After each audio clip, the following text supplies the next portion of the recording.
क्या बात है, क्या बात है बिहरिया पिया।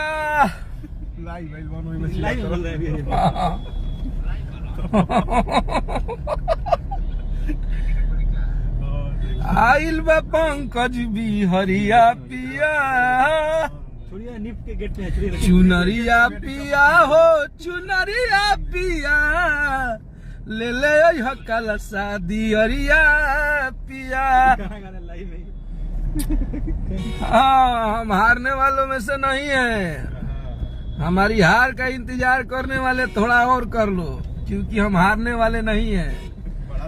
जियो पश्चात कहर है। सबके प्रणाम बा भैया लोग, नमस्कार बा।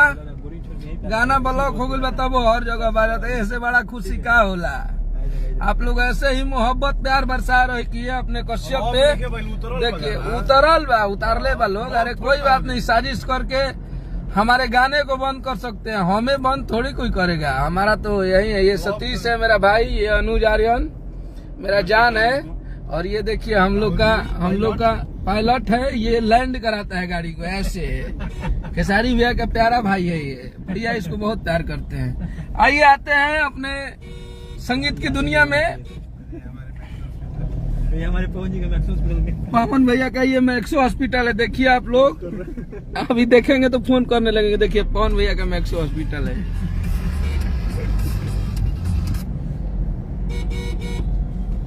आजा।